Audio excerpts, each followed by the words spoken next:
Features of ஜாவாவும் பஸ்வேர்ட்ஸ் of ஜாவாவும் நமக்கு ஒரே கான்செப்ட்ல தான் இருக்கு. ஸோ அதனால இந்த ஒரு வீடியோவிலே நம்ம முடிச்சிடலாம். நம்ம ஃபீச்சர்ஸ் ஆஃப் ஜாவால நம்ம முன்னாடியே பார்த்தோம்னா அது ஈஸியாக இருக்கும். ஒரு செக்யூரான ஒரு லாங்குவேஜ், அதாவது நம்ம டேட்டாஸ் லீக் ஆகாது. ஸோ இந்த மாதிரி அதுவும் இல்லாமல் போர்ட்டபிள் பிளாட்ஃபார்ம் இண்டிபெண்டன்ட். ஸோ அதை தான் போர்ட்டபிள் அப்படின்னு சொல்கிறோம். ஸோ இதையும் தாண்டி நமக்கு வந்து சில ஃபீச்சர்ஸ் இருக்குது. இம்பார்ட்டன்ட் ஃபீச்சர்ஸ் தான் இந்த இது எல்லாமே. அதில் ஃபர்ஸ்ட் ஒன் வந்து சிம்பிள். நம்ம ஒரு லாங்குவேஜை எப்போ சிம்பிள் சொல்லுவோம்? நமக்கு புரியணும், நமக்கு அண்டர்ஸ்டாண்ட் ஆகணும், அப்புறம் நம்ம அதை ஈஸியாக படிக்க முடியணும், அப்புறம் அதோட சின்டாக்ஸ்லாம் சிம்பிளாக இருந்துச்சு அப்படின்னா அந்த ஒரு ப்ரோக்ராமிங் லாங்குவேஜ் ஈஸியான லாங்குவேஜ்னு சொல்லுவோம்.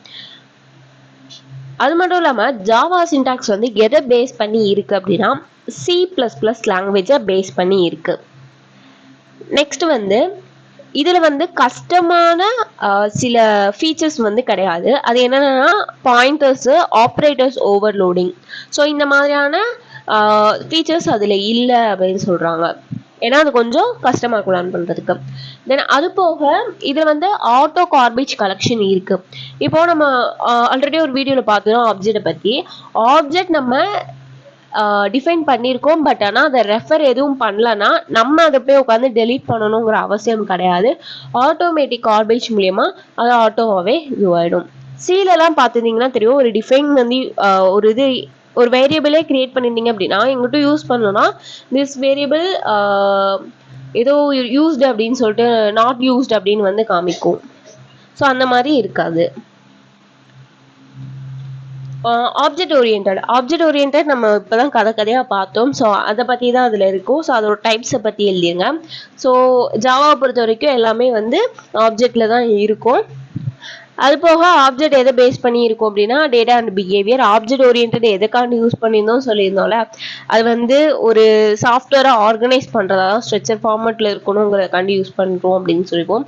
ஸோ அதை பற்றி தான் இருக்கும். ஸோ ஆல்ரெடி படித்தது கொஞ்சம் எழுதி விட்டால் போதும். நெக்ஸ்ட் வந்து பிளாட்ஃபார்ம் இண்டிபெண்ட். ஒரு லாங்குவேஜை எப்போ நம்ம பிளாட்ஃபார்ம் இண்டிபெண்ட் அப்படின்னு சொல்லுவோம்னு பார்த்தீங்கன்னா நம்ம எழுதியிருக்க ப்ரோக்ராம் வந்து எந்த ஓஎஸ்ல போட்டாலுமே எனக்கு வந்து ரன் ஆகணும் அப்படிங்கிறத நம்ம என்ன சொல்லுவோம் அப்படின்னா பிளாட்ஃபார்ம் இண்டிபெண்டன்ட் சொல்லுவோம். C++ ஆன லாங்குவேஜ் எல்லாமே வந்து பிளாட்ஃபார்ம் இண்டிபெண்டன்ட் கிடையாது. பிகாஸ் நான் இப்போ ஒரு லைன் கோடு எழுதுறேன்னு வச்சுக்கோங்களேன், அந்த கோடை நான் அப்படியே காப்பி பண்ணி அடுத்த ஓஎஸ்ல போட்டேன்னா எனக்கு வந்து அது ரன் ஆகாது. ஸோ அதுதான் சொல்லியிருக்காங்க. இது வந்து பிளாட்ஃபார்ம் இண்டிபெண்டன்ட் இல்லை. ஜாவா பைத்தான்லாம் வந்து பிளாட்ஃபார்ம் இண்டிபெண்டன்ட். அதான் ரைட் ஒன்ஸ் ரன் எனிவேர் அப்படின்னு சொல்லியிருக்காங்க. இது எப்படி ரன் ஆகும் அப்படின்னா ஜாவாவை நம்ம ஃபர்ஸ்ட் வந்து கம்பைல் பண்ணுவோம்ல, அதான் கொடுத்துருக்காங்க. Java code is compiled by the compiler and convert into byte code. அது வந்து பைட் கோடா ஜென்ரேட் ஆகும். அந்த பைட் கோடு தான் வந்து பிளாட்ஃபார்ம் இண்டிபெண்டன்ட் கோடு அப்படின்னு சொல்றோம். ஓகேவா? அதை எடுத்து நம்ம எந்த ஓஎஸ்ல வேணாலும், எந்த மல்டிபிள் பிளாட்ஃபார்ம்ல வேணாலும் நம்ம வந்து போட்டுக்கலாம். ஓஎஸும் பிளாட்ஃபார்மும் ஒரே மாதிரி தான் இருக்கும். அது மட்டும் இல்லாமல் ஜாவாங்கிறது வந்து ஒரு சாஃப்ட்வேர் பேஸ்ட் பிளாட்ஃபார்ம் அப்படின்னு சொல்றாங்க. அது இப்போ பிளாட்ஃபார்ம்லேயே ரெண்டு இருக்கு, சாஃப்ட்வேர் ஒன்று, ஹார்ட்வேர் ஒன்று. அதில் இது வந்து சாஃப்ட்வேர் அப்படின்னு சொல்றோம். நெக்ஸ்ட் வந்து செக்யூர்டு. ஒரு ப்ரோக்ராமை எப்போ செக்யூர் சொல்லுவோம் அப்படின்னா, இப்போ நான் வந்து நார்மலா C++ எழுதுறேன் அப்படின்னா அதை கம்பைல் பண்றப்ப ஓஎஸோட வந்து எனக்கு இன்ட்ராக்ட் ஆகி தான் எனக்கு வந்து கம்பைல் ஆகும்.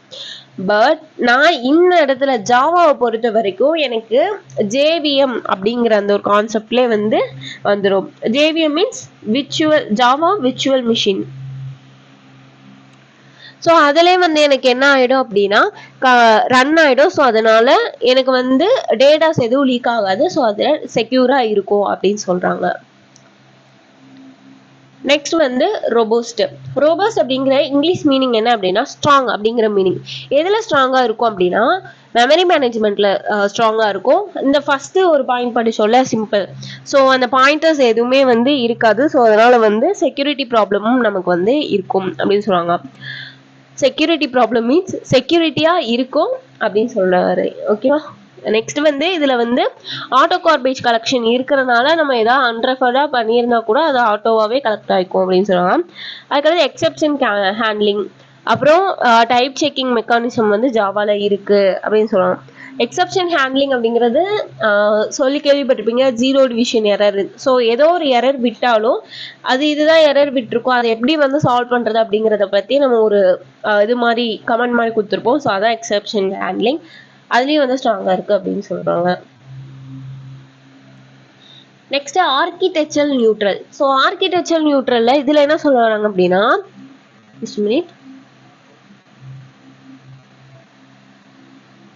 இதுல வந்து என்ன சொல்றாங்க, size of primitive type is fixed.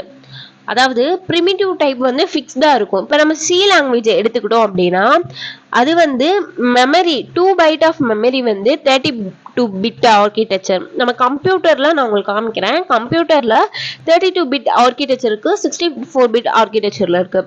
சில என்ன ஆகும் அப்படின்னா 2 பிட் வந்து 2 பைட்ஸ் வந்து 32 பிட்டுக்கும் 4 பைட்டை வந்து 64 பிட்க்கும் எடுத்துக்கும். பட் ஜாவால அந்த மாதிரி கிடையாது, 4 பிட் தான் 32க்கும் அண்ட் 64க்கும். ஏன்னா இந்த size of the primitive type வந்து ஃபிக்ஸ்டா இருக்கு. ஏன்னா 32க்கும் 4 பிட் தான், பைட் தான், 64க்கும் 4 பைட் தான். ஸோ அதனால இதோட பிரிமிட்டிவ் டேட்டா டைப் வந்து ஃபிக்ஸ்டா இருக்கும். ஸோ அதனால இது வந்து ஆர்கிடெக்சர் நியூட்ரல் அப்படின்னு சொல்றோம். நெக்ஸ்ட் வந்து போர்ட்டபிள் எப்போ சொல்லுவோம் அப்படின்னா, நம்ம எந்த பிளாட்ஃபார்ம்ல போட்டாலும் அது ரன் ஆகணும். ஆல்ரெடி சொல்லிடும், ஜாவா வந்து கம்பேர் பண்றப்ப பைட் கோடா கன்வெர்ட் ஆகும்னு சொல்லிட்டு அந்த கோட் எந்த பிளாட்ஃபார்ம்லயும் ஒர்க் ஆகும். ஸோ அதனால இதுக்காண்டி எந்த ஒரு இம்ப்ளிமெண்டேஷனும் தேவையில்லை அப்படின்னு சொல்றாங்க. ஸோ அதனால இது வந்து ஒரு portable. Next high performance. High பர்ஃபார்மன்ஸ்ல ஜாவா வந்து அதாவது ட்ரெடிஷ்னல் லாங்குவேஜஸ் எல்லாம் விட ஃபாஸ்ட்டாக தான் இருக்கும். பட் C++ லாங்குவேஜை கம்பேர் பண்ணுறப்ப இது கொஞ்சம் ஸ்லோவாக தான் இருக்கும் அப்படின்னு சொல்கிறாங்க. அதர் ட்ரெடிஷ்னல் லாங்குவேஜை வந்து ஜாவா ஃபாஸ்ட்டாக தான் ரன் ஆகும். பட் இது வந்து C++ ஆன லாங்குவேஜஸ் கம்பேர் பண்ணுறப்ப லிட்டில் பிட் ஸ்லோவாக தான் இருக்கும். ஏன்னா அதை வந்து ஃபஸ்ட்டு கம்பைல் பண்ணி அதுக்கடுத்து பைட் கோடா கன்வெர்ட் பண்ணி அதுக்கடுத்து மிஷின் கோடா கன்வெர்ட் பண்ணி ஸோ இவ்வளோ ப்ராசஸ் இருக்கிறனால மேபி அது வந்து ஸ்லோவாக இருக்கலாம். நெக்ஸ்ட் வந்து டிஸ்ட்ரிபியூட்டட். டிஸ்ட்ரிபியூட்டட் அப்படிங்கிறது மெயின் கான்செப்ட் என்னன்னா, நம்ம ப்ரோக்ராம் எழுதுறோம் இல்லையா, அது யார் வேணாலும் எங்க இருந்து வேணாலும் வந்து இது பண்ணிக்கலாம் அப்படின்னு சொல்றதான். அதாவது distributed facilities used to create the distributed applications in Java. எவ்வளோ அப்ளிகேஷன்ஸ் வேணாலும் கிரியேட் பண்ணிக்கலாம். RMAயும் அண்ட் EJRB வந்து டிஸ்ட்ரிபியூட்டட் அப்ளிகேஷன் கிரியேட் பண்றதுக்கு யூஸ் ஆகுது. அதுக்கடுத்து this features of Java makes us able to access file by calling the method from any machines on the internet. எங்க இருந்து வேணாலும் நம்ம என்ன பண்ணிக்கலாம்னா ஜாவாவை வந்து நம்ம யூஸ் பண்ணிக்கலாம் அப்படின்னு வந்து சொல்றாங்க. நெக்ஸ்ட் வந்து மல்டி த்ரெட்டட் அப்படின்னா ஒரு வேலையை கன்கரண்டா, தட் மீன்ஸ் நிறைய வேலை இருக்கு அதை ஒரே நேரத்துல வந்து செய்யணும் ஆசைப்பட்டோம் அப்படின்னா மல்டி த்ரெட்டட் யூஸ் பண்ணுவோம். ஸோ ஜாவா வந்து இந்த மாதிரியான நிறைய டாஸ்கை ஒரே நேரத்திலே வந்து பண்றதுக்கு இருக்கு. அதை தான் நான் சொல்லியிருந்தேன் மல்டி த்ரெட்டட். இதோட மெயின் அட்வான்டேஜ் என்ன அப்படின்னா இது வந்து ஆக்குப்பை மெமரி வந்து ஒன்னா தான் இருக்கும். நிறைய ஒவ்வொரு வேலைக்கு ஒவ்வொரு மெமரி வந்து அலோகேட் ஆகாது. அதான் சொல்லிருக்காங்க, the main advantage of the multi-threading is does not occupy memory for each thread. ஒவ்வொரு த்ரெட்டுக்குமே அதாவது ஒவ்வொரு வேலைக்குமே வந்து தனித்தனியா மெமரி ஆக்குப்பை பண்ணாது. இதுக்கு வந்து காமன் மெமரியை வந்து ஷேர் பண்ணிக்கோ அப்படின்னு சொல்றாங்க. அதுதான் இதோட மெயின் அட்வான்டேஜ் அப்படின்னு சொல்றாங்க. தென் த்ரெட் வந்து மீடியா வெப் அப்ளிகேஷன்ஸ்ல வந்து ஏன்னா அங்கே வந்து அட் டைம்ல நிறைய ஒர்க் நடக்கும், நம்மளாவே நிறைய அதை கிளிக் பண்ணுவோம் அப்போ. ஸோ அந்த மாதிரியான ஏரியாலலாம் இது யூஸ்ஃபுல்லாக இருக்குன்னு சொல்றாங்க. நெக்ஸ்ட் வந்து டைனமிக் அப்படின்னாலே நம்ம ப்ரீவியஸ் இதில் வந்து இது பண்ணியிருக்கோம். ரன் டைமில் நடக்கிற எல்லாமே வந்து நம்ம டைனமிக்னு சொல்லுவோம். அதே மாதிரி தான் வந்து ஜாவா வந்து ரன் டைமில் அதோட கிளாஸ் நம்ம டெஃபினிஷன் எழுதி வச்சுருப்போம் இல்லையா, அதை வந்து லோட் பண்ணி எடுத்துக்கும் அப்படின்னு சொல்கிறாங்க.